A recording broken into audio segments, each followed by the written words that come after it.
रमेश अपनी पत्नी रेशमा के साथ रहता था। वो स्कूल के बाहर आइसक्रीम का ठेला लगाया करता था, लेकिन ठंड के दिन आने वाले थे, इसलिए वो बहुत परेशान था। क्या बात है, आप बहुत परेशान लग रहे हैं। क्या बताऊं रेशमा, ठंड के दिन आने वाले हैं। आइसक्रीम की बिक्री पहले जितनी नहीं होगी। ये ठंड गुजारना बहुत मुश्किल हो जाएगा।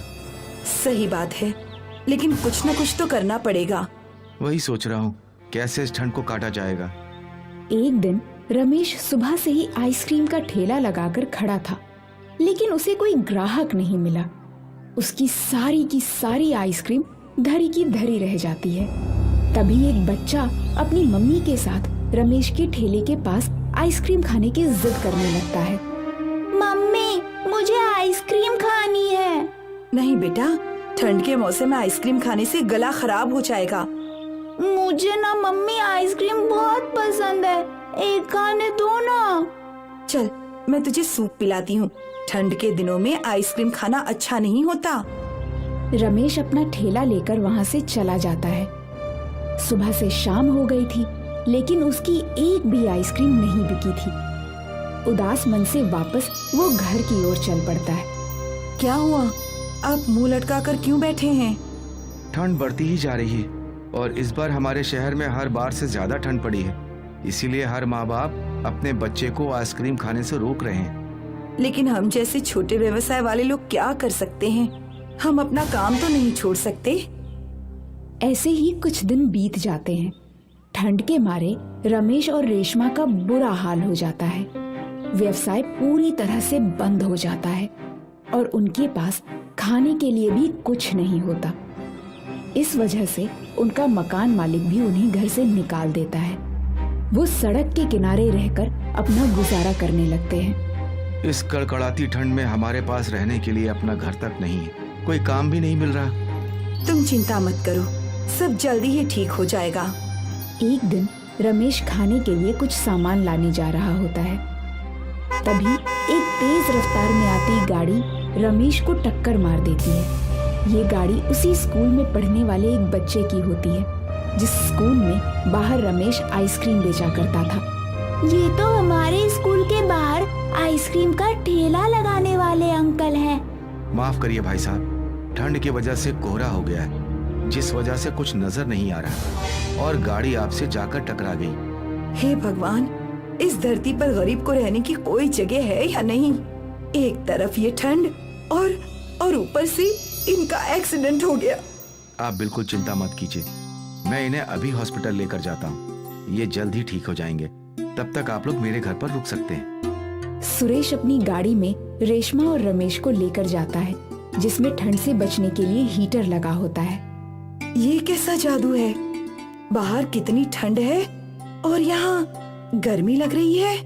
बहन जी, गाड़ी में हीटर चल रहा है, इस वजह से बाहर का टेम्परेचर और गाड़ी के अंदर का टेम्परेचर अलग है। रेशमा ये सब देखकर हैरान हो जाती है। इससे पहले उसने कभी भी ऐसी चीजों के बारे में सुना भी नहीं था। सुरेश हॉस्पिटल में रमेश का इलाज करवाता है और उसे अपने घर लेकर जाता है। जब तक आप पूरी तरह स्वस्थ नहीं हो जाते, आप यहाँ पर रुक सकते हैं। हमें किसी का एहसान नहीं चाहिए। आपने हमारे लिए इतना किया, वही काफी है। आपके पास हमारे लायक अगर कोई काम हो तो बताइए। आप मेरे घर की केयर टेकर का काम कर सकती हैं और रमेश जब ठीक हो जाए तो वो ड्राइवर का काम कर सकता है। आपका बहुत बहुत धन्यवाद हमें काम देने के लिए।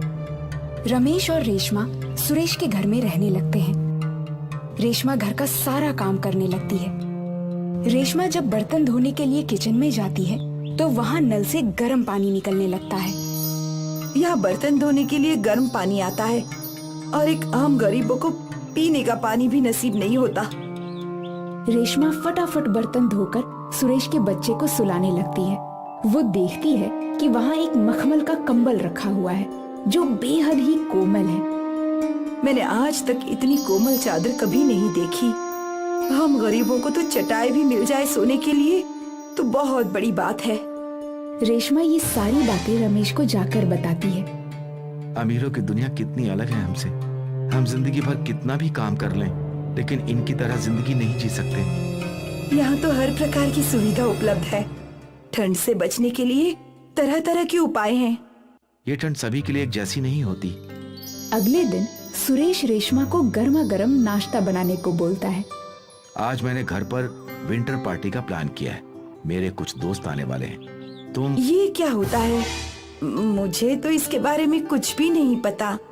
बारबेक्यू एक तरह का चूल्हा होता है जिसमें सब्जियां, पनीर और गोश्त सेक कर ठंड के दिनों में खाए जाते हैं। ठीक है बाबू साहिब, मैं इसकी तैयारी करती हूँ।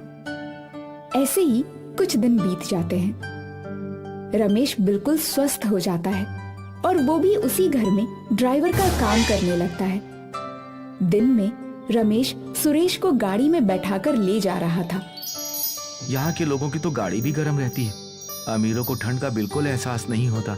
इनके कपड़े नर्म, मुलायम और गर्मी का एहसास दिलाते हैं। ऐसा नहीं है, हमें ठंड का एहसास है। इस मुकाम तक आने के लिए मैंने भी बहुत चप्पलें घिसी हैं, इसीलिए दूसरों की परेशानी को कम करने की कोशिश करता। मैं समझ गया साहब, हर कोई अपने हिस्से की जिम्मेदारी निभाता है। रमेश और रेशमा मन लगाकर सुरेश के घर में काम करने लगते हैं और अपनी कमाई से थोड़े पैसे गरीबों की मदद करने के लिए भी देने लगते हैं। एक शहर में आलोक रहता है। आलोक एक बड़ा बिजनेसमैन है। आलोक की एक बेटी है जिसका नाम नेहा है। आलोक की पहली पत्नी की कैंसर के कारण मृत्यु हो गई। अब आलोक ने दूसरी शादी रंजना से की है। रंजना आलोक और नेहा का बहुत ध्यान रखती है। रंजना सुबह सुबह आलोक के लिए बेड टी लेकर आई। अरे रंजना, तुम सिर्फ हम दोनों का ही ध्यान रखती हो, अपना भी ध्यान रखा करो। तुम दोनों के अलावा अब है भी कौन मेरा? हाँ, लेकिन तुम सुबह देर तक सो जाया करो। ये चाय वगैरह मैं खुद ही बना लूंगा। अच्छा सुनो, मैं तुम्हें बताना ही भूल गया कि मुझे 1 महीने के लिए विदेश जाना है। तुम अपना और नेहा का ध्यान रखना। पर हम दोनों 1 महीने तक कैसे रहेंगे? मैं रोजाना वीडियो कॉल करता रहूंगा। मुझे भी कुछ काम था। हाँ बोलो ना। ये नेहा के स्कूल का फॉर्म था, इस पर आपके साइन चाहिए थे। अरे तुम इतनी सफाई क्यों दे रही हो? मैं तुम पर विश्वास करता हूँ। लाओ, बिना पढ़े ही साइन कर देता हूँ। पहले आप पढ़ तो लो।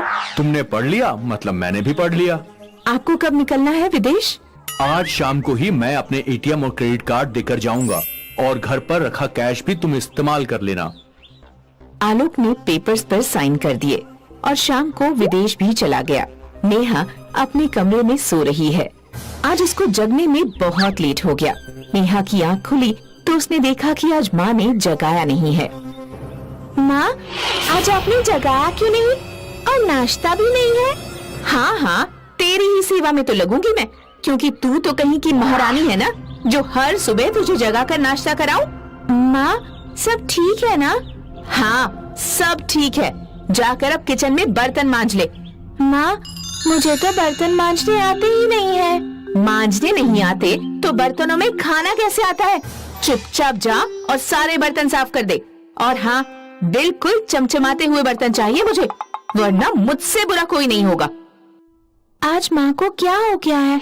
मेरे साथ इतना अजीब और गंदा बर्ताव क्यों कर रही है? अब जल्दी से बर्तन धो देती हूँ। अगर समय से बर्तन ना धोए तो ना जाने ये क्या करे। नेहा किचन में जाकर जैसे तैसे बर्तन साफ करती है और उसको अपने मम्मी पापा की बहुत याद आती है। नेहा ने बर्तन साफ किए और अपने कमरे में चली गई। दोपहर को नेहा को भूख लगी और वो अपने कमरे से बाहर आई। उसने देखा कि रंजना सोफे पर बैठी है और टीवी देख रही है। मुझे समझ भी नहीं आ रहा कि माँ से खाना मांगूं या नहीं।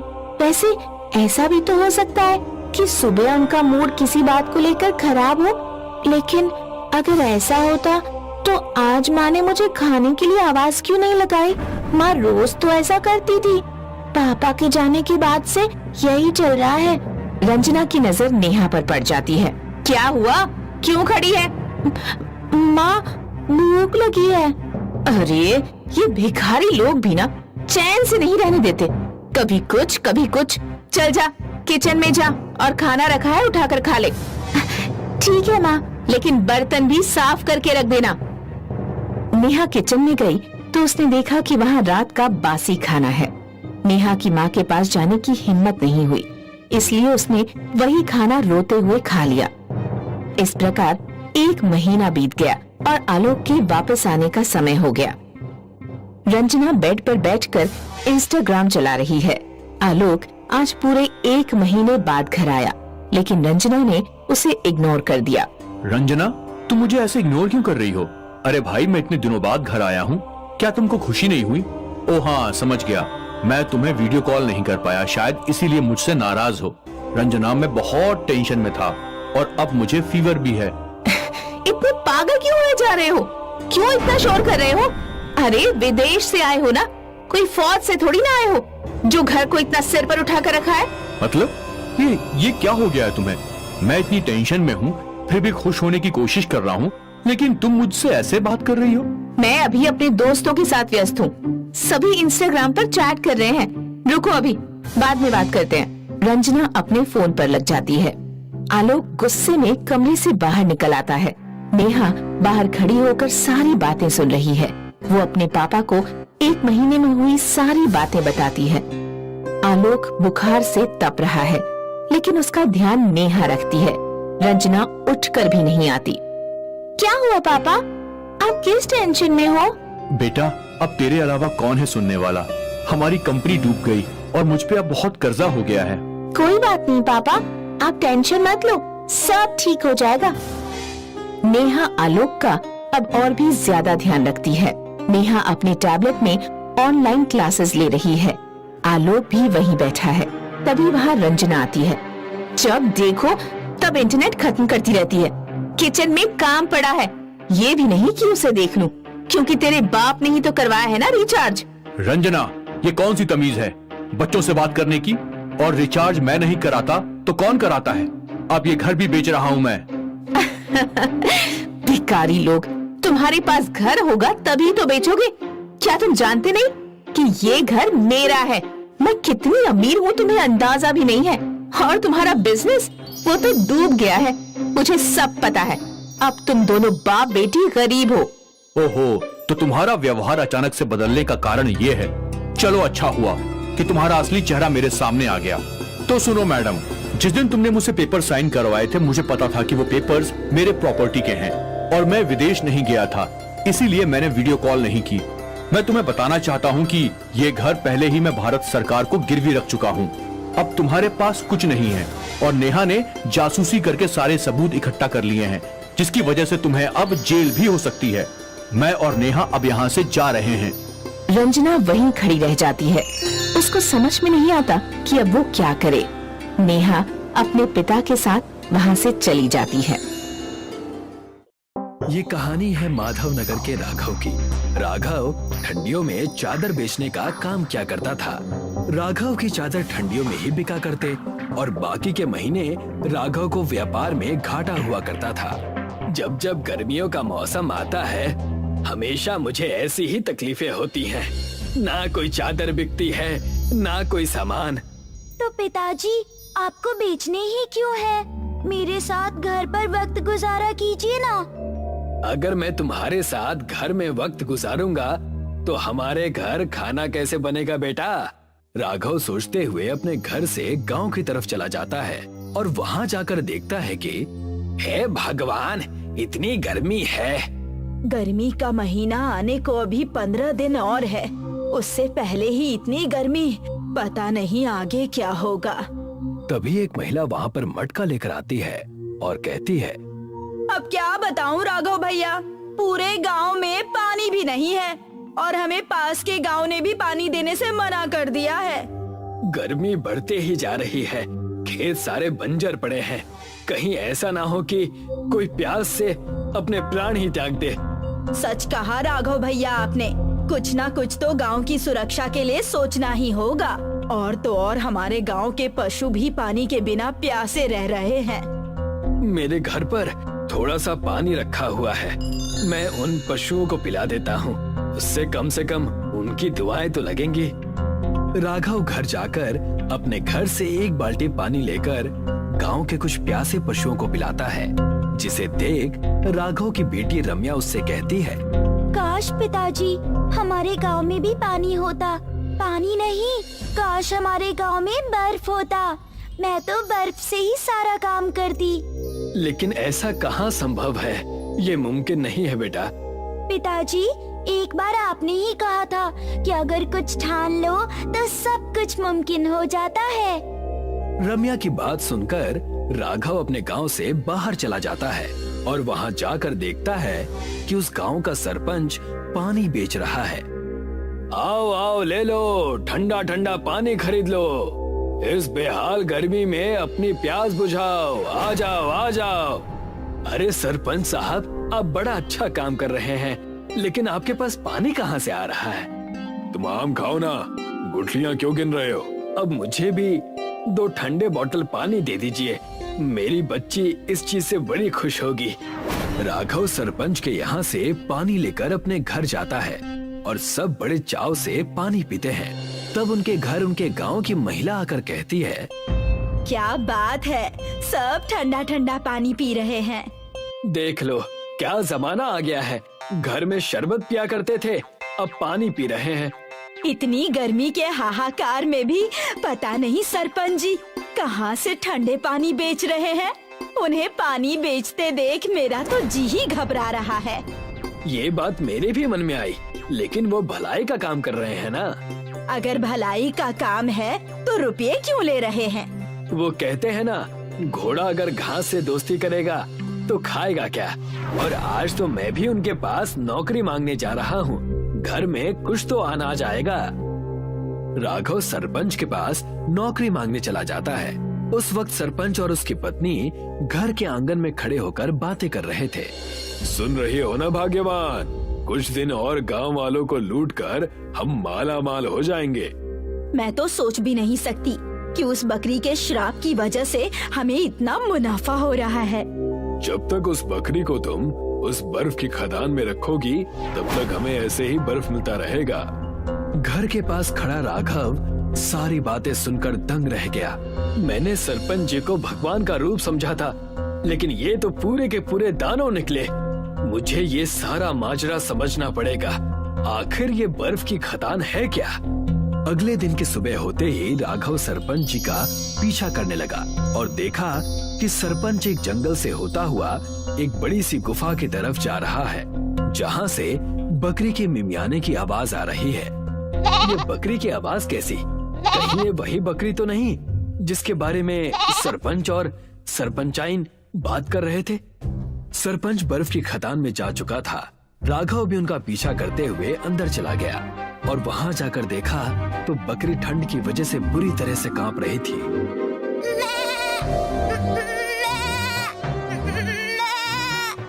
तुम चाहे जितनी भी मिमिया लो, मैं तुम्हें बाहर नहीं निकालने वाला। तुम अंदर हो, इसी वजह से बाहर हम मजे मार रहे हैं। ये क्या हाल कर रखा है आपने सरपंच जी? मैं आपकी सारी बातें जान गया। उस बकरी को छोड़ दीजिए, वरना मैं पूरे गांव को ये सारी बात बता दूंगा। रुक जाओ राघव, ऐसा मत करना। पहले मेरी बात तो सुन लो, तब तुम्हें जो करना होगा वो करना। तब जाकर सरपंच ने सारी बातें बताई। मैं और मेरी पत्नी एक बार जंगल में जा रहे थे, तब एक साधु बाबा इस बकरी को लेकर खड़े थे। बालक, मेरी बकरी प्यास से जूझ रही है, क्या तुम इसे पानी पिलाओगे? जी, ये लीजिए, लेकिन मेरे पास सिर्फ थोड़ा सा ही पानी बचा है। बालक, तुम्हारे पास जितना है उतना ही पिला दो, कोई बात नहीं। और जैसे ही मैंने उन्हें पानी पिलाया, उस साधु ने मुझे आशीर्वाद दिया और कहने लगा, इस जंगल के पास वाली गुफा बर्फ की हो जाएगी, लेकिन तुम्हें मेरी इस बकरी को पालना होगा, और अगर तुम इस बकरी को बाहर लेकर आए तो बर्फ की खदान मिट्टी की हो जाएगी और तुम्हारी पत्नी पर धर्म संकट आ जाएगा। इस बकरी की देखभाल तुम्हें तब तक करनी है जब तक मैं हिमालय से जड़ी बूटियां लेकर वापस नहीं आ जाता। इतना कहकर वो साधु बाबा वहाँ से अदृश्य हो गए। सरपंच की बात सुनकर राघव भी सहम गया और सरपंच से कहने लगा, ये आप क्या कर रहे हैं? इस बकरी की जान हमें बचानी होगी। ज्यादा दिन बर्फ में रहने से भी तो उसकी मौत हो सकती है। इसे बाहर ले चलिए। नहीं, ऐसा मत करो, मेरी पत्नी की जान खतरे में आ जाएगी। मैं तुम्हारी एक नहीं सुनने वाला, मुझे इसे ले जाने दो। राघव सरपंच को धक्का देकर उस बकरी को बाहर लेकर चला गया। जैसे ही राघव बाहर गया, पूरी बर्फ की खदान मिट्टी की हो गई। ठंड के कारण बकरी कांप रही थी। राघव ने उसे धूप में खड़ा किया ताकि उसे थोड़ी गर्मी लगे, और जैसे ही बकरी को गर्म हवा लगी, बकरी खुद से कहने लगी, राघव, मुझे बचाने के लिए धन्यवाद। मैं एक मायावी बकरी हूँ। तुमने मुझे बचाया, इसलिए मैं तुम्हें एक वरदान दे रही हूँ। तुम बोल कैसे रही हो और तुम्हें मेरा नाम कैसे पता है? मैं लोगों को देखकर उनका नाम और काम पता लगा लेती हूँ।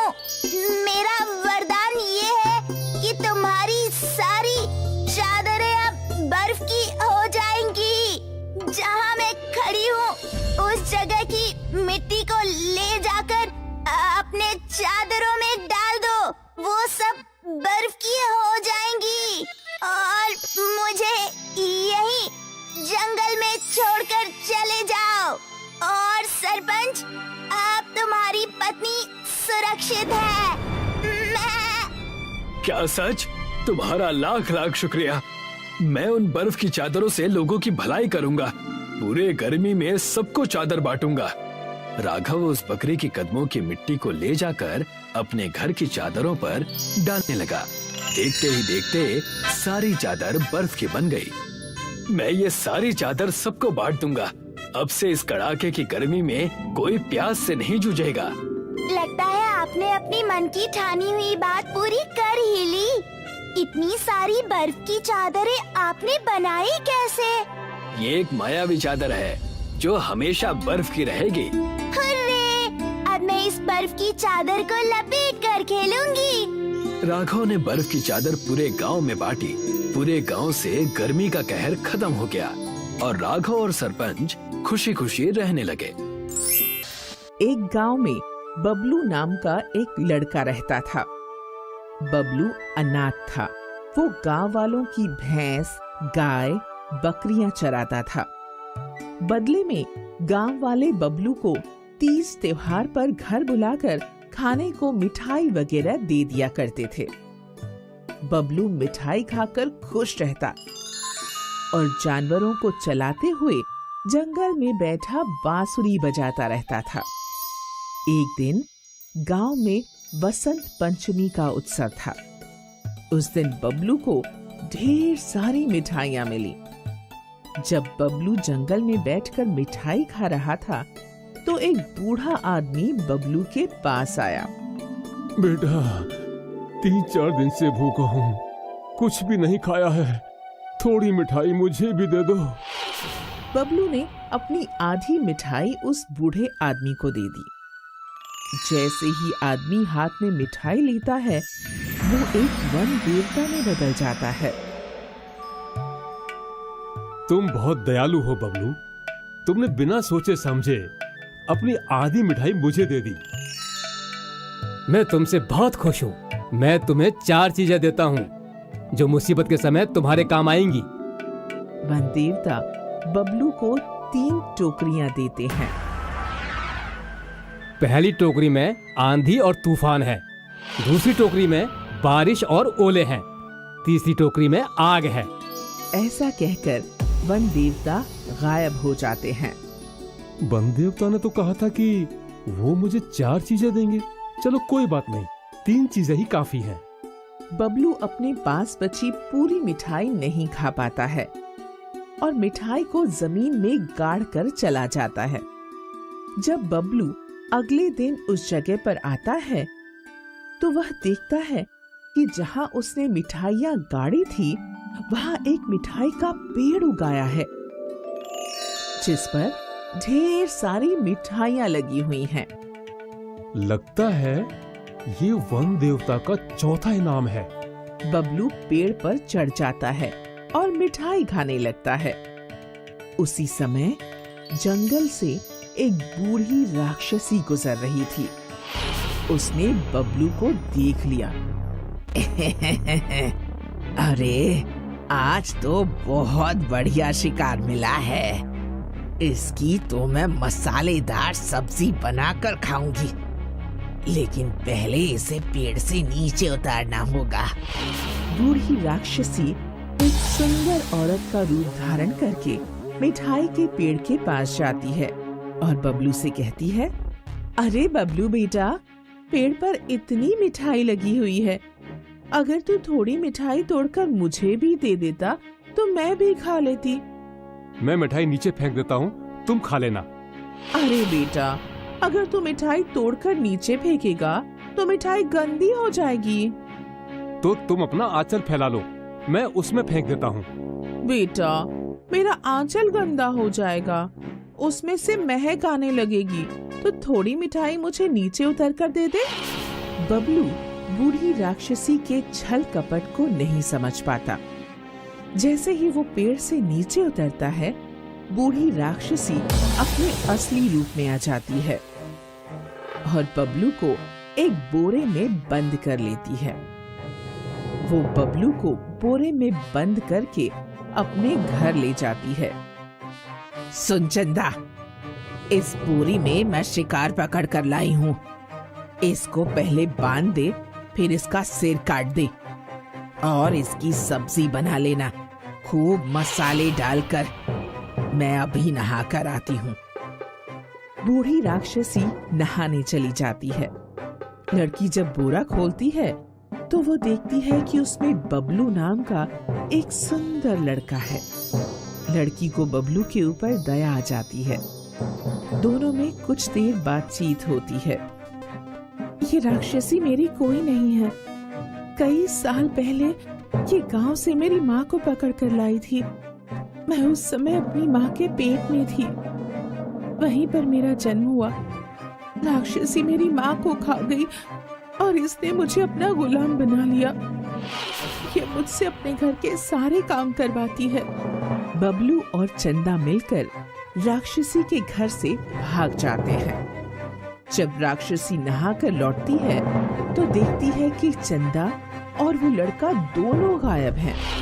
लगता है दोनों मिलकर भाग गए।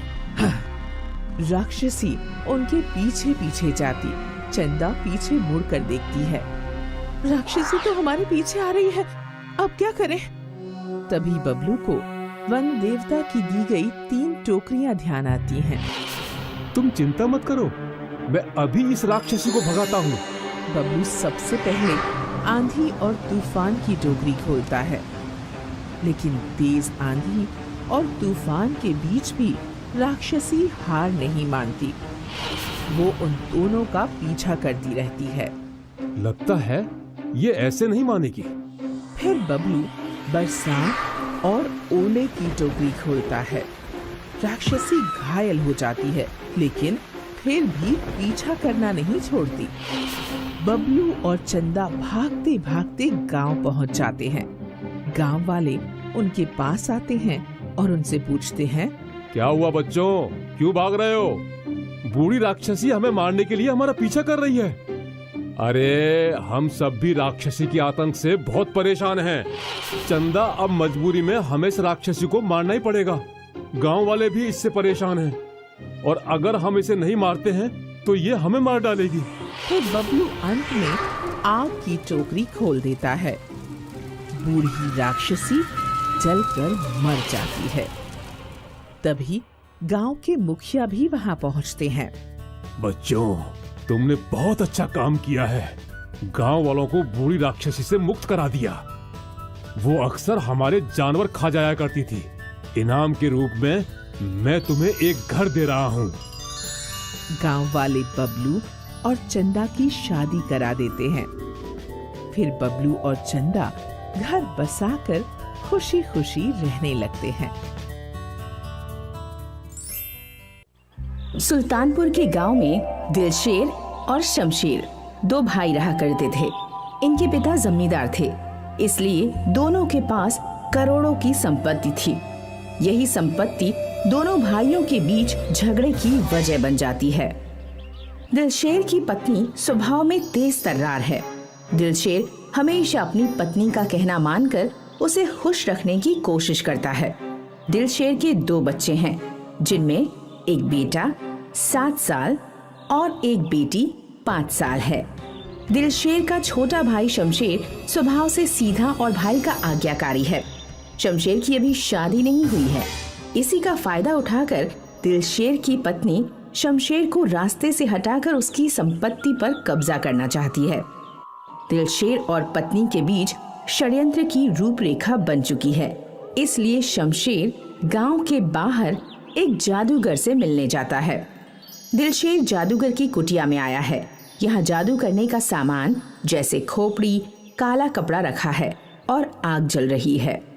सामरी खुश हुआ, तुम अपने भाई को रास्ते से हटाने आए हो। जादूगर सामरी, तुम तो सब जानते हो। हाँ, मैं सब जानता हूँ। तुम अपने भाई को मारकर उसकी संपत्ति को हड़पना चाहते हो। सामरी, वो मेरा सौतेला भाई है, इसलिए मुझे उससे कोई हमदर्दी नहीं है। बताओ मुझसे क्या चाहते हो? मेरे भाई शमशेर को। इस काम के लिए मुझे क्या मिलेगा? मुंह मांगी कीमत। ठीक है, ये जादुई राख धोखे से तुम अपने भाई को खिला देना, वो आदमी से बकरा बन जाएगा। क्या कह रहे हो? क्या वो सच में बकरा बन जाएगा? हाँ, और वो बकरा 40 दिन में अपनी मौत मर जाएगा। लेकिन इसमें एक शर्त है, 40 दिन तक तुम्हें बकरे को अपने पास ही रखना होगा, उसकी सेवा करनी होगी, उसे घास खिलाने के लिए गांव से दूर जंगल ले जाना होगा। ये काम तो मुझे 40 दिन तक करना होगा ना? हाँ, तभी तुम अपने मकसद में सफल हो पाओगे। ठीक है, मैं ऐसा ही करूंगा। इसका इनाम तुम्हें मिल जाएगा।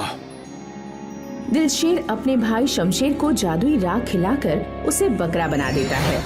शमशेर, जो अब बकरा बन गया है, वो अपने भाई के इस अत्याचार को चुपचाप सह लेता है, कोई शिकायत नहीं करता। शमशेर बकरा जरूर बन गया है, लेकिन वो अपने भाई से इंसानों की जुबान में बात कर सकता है। दिलशेर की पत्नी शमशेर को बकरे के रूप में देखकर खुश होती है। दिलशेर बकरे को चारा खिलाने के लिए गांव से बाहर लेकर जाता है।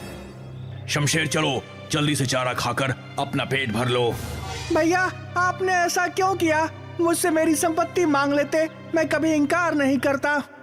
ज्यादा हरिश्चंद्र बनने की जरूरत नहीं है, चुपचाप घास खा और अपना पेट भर। क्या मुझे जिंदगी भर ऐसे ही बकरा बनकर जीना होगा? नहीं, तुम्हारी कहानी जल्दी खत्म हो जाएगी। अम्मी, शमशेर चाचा कहाँ हैं? कल से दिखाई नहीं दे रहे। तुम्हारे चाचा काम करने दूसरे गांव गए हैं, अब वो यहाँ नहीं आएंगे। ये अपने घर में बकरा कहाँ से आया है? चुप रहो, बेकार की बात नहीं करते। शमशेर कहाँ है, ये प्रश्न पहेली बन गया है। हम उसके पड़ोसी हैं, हमें हर बात की खबर रहती है। लगता है उसे संपत्ति के लालच में कहीं गायब कर दिया है। कुछ दिनों से दिलशेर के घर में एक बकरा आ गया है। भाई का गायब होना और बकरे का आना, इसमें कोई रहस्य जरूर है। अरे भाग्यवान, जैसे पानी में लकड़ी नहीं डूबती, वैसे ही सच बात भी कभी नहीं छुपती। आप सही कह रहे हैं, आज नहीं तो कल शमशेर की सच्चाई सबके सामने आ ही जाएगी। दूसरों की चिंता में हम अपनी नींद क्यों उड़ाएं? चलो, हमें तो सोना है। जादूगर की शर्त के अनुसार दिलशेर बकरे को रोज चारा खिलाने जंगल ले जाता है।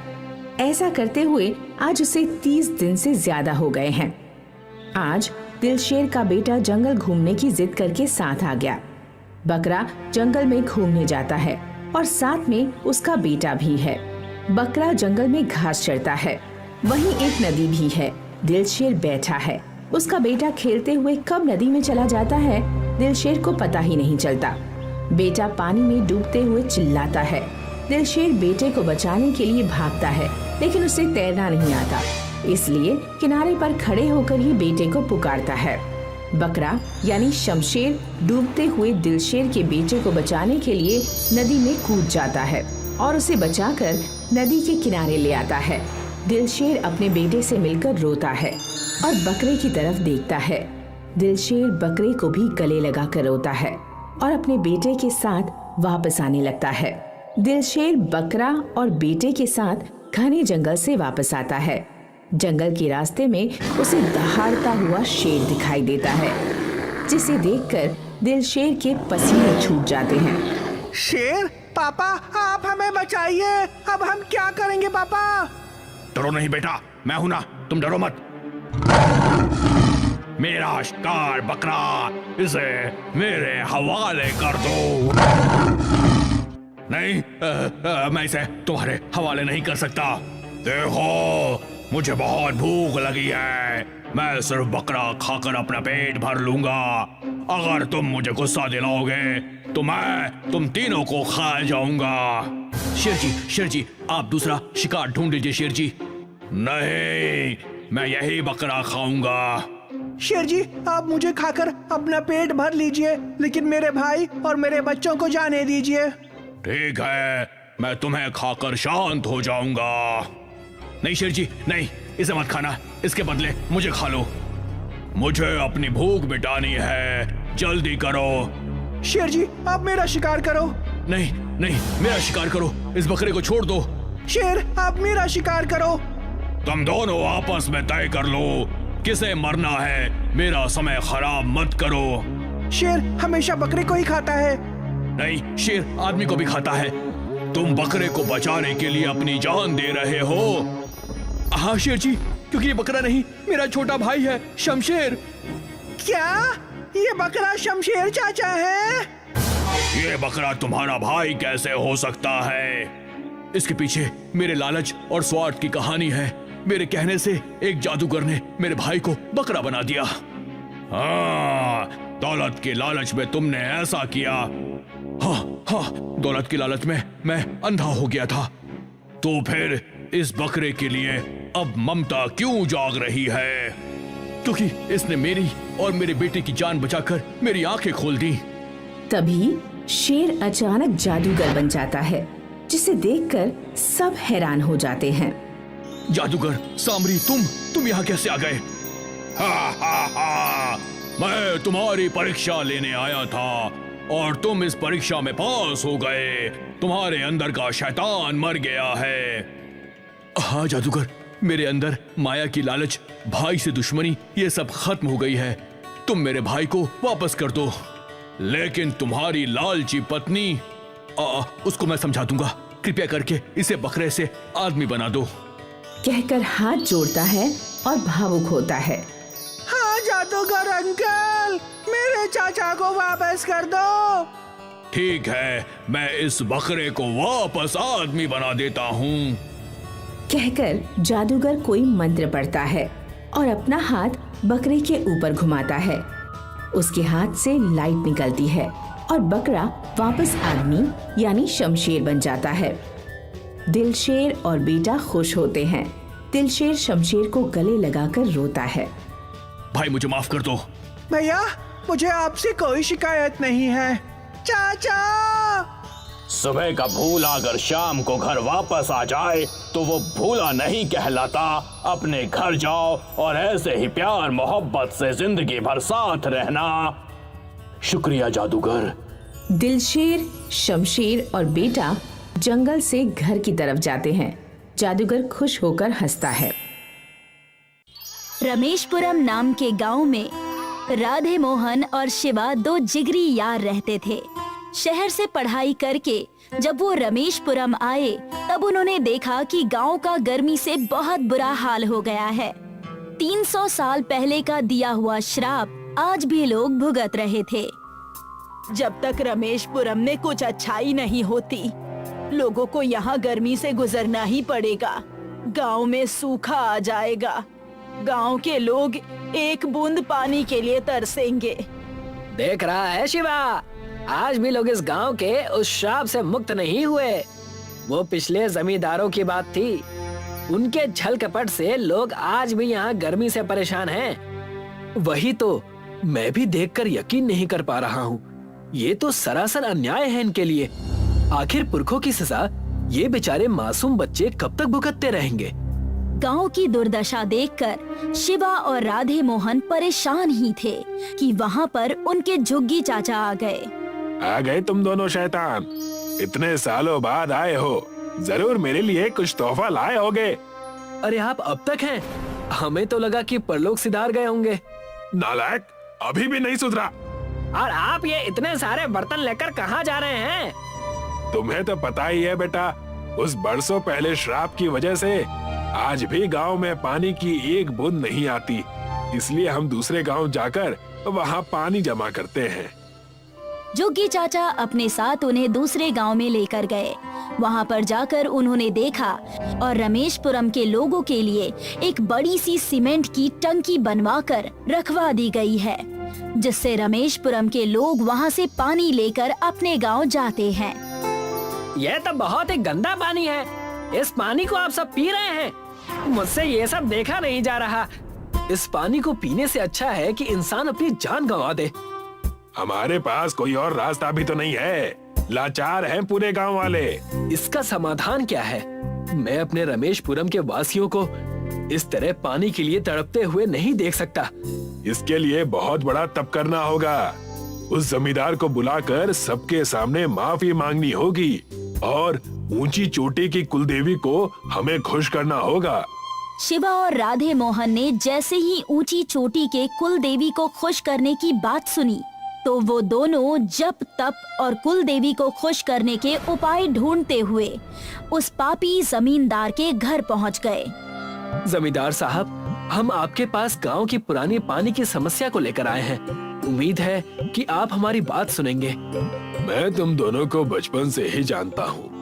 अगर तुम्हारे पास इस चीज का समाधान है तो तुम बताना, मैं सब कुछ करने के लिए तैयार हूँ। हमारे साथ आपको भी ऊंची चोटी वाली कुलदेवी के मंदिर आना होगा और वहाँ जाकर तप करना होगा।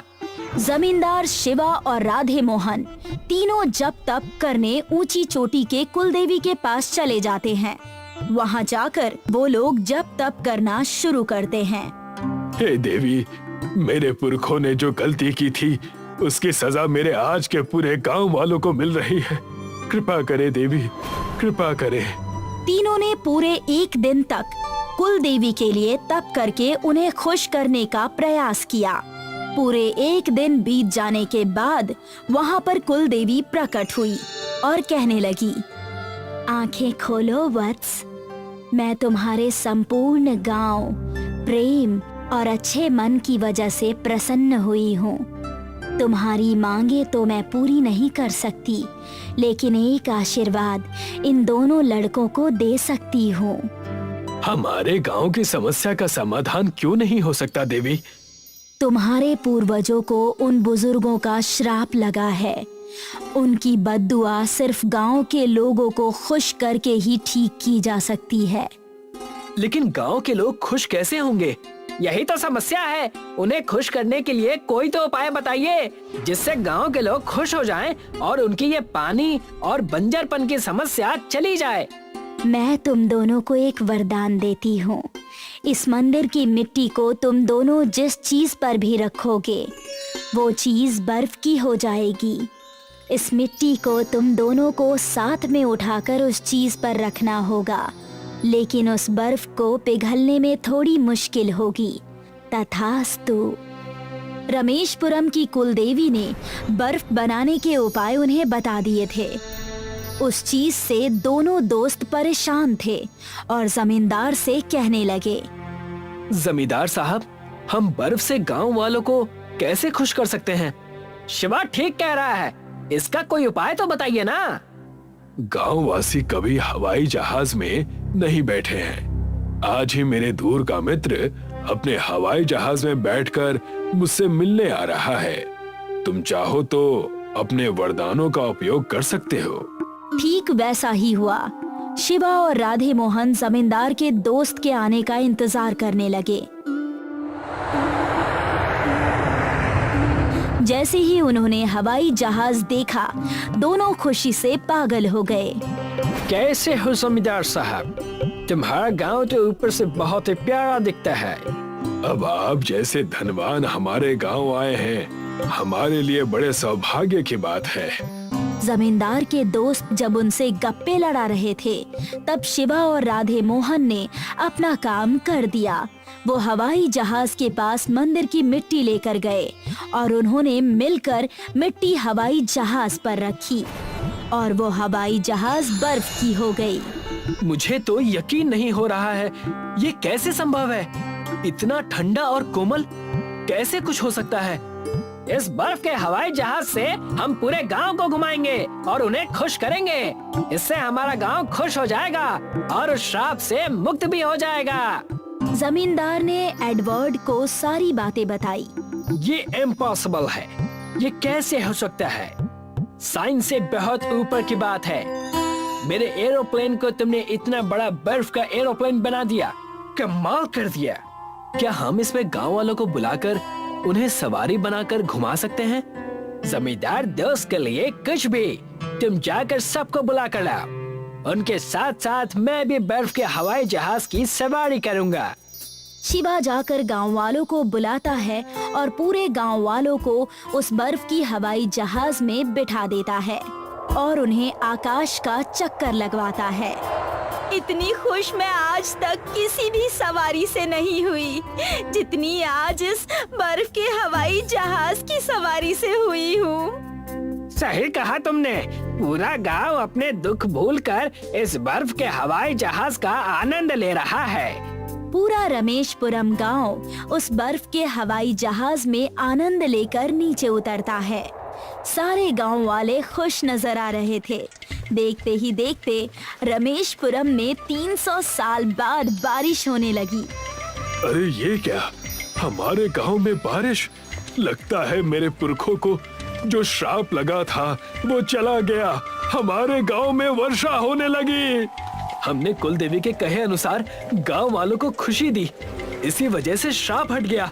ये हुई ना बात। अब हमारे गांव वालों को किसी भी चीज के लिए तड़पना नहीं पड़ेगा, गिड़गिड़ाना भी नहीं पड़ेगा।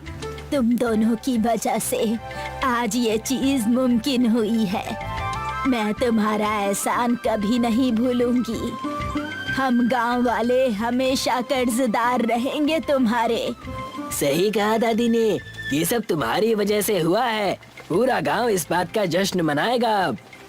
सारे गांव वाले खुशी से झूमने लगे, बारिश का आनंद लेने लगे और बर्फ की हवाई जहाज पहले के जैसी बन गई, जिसे देखकर एडवर्ड भी बड़ा खुश हुआ।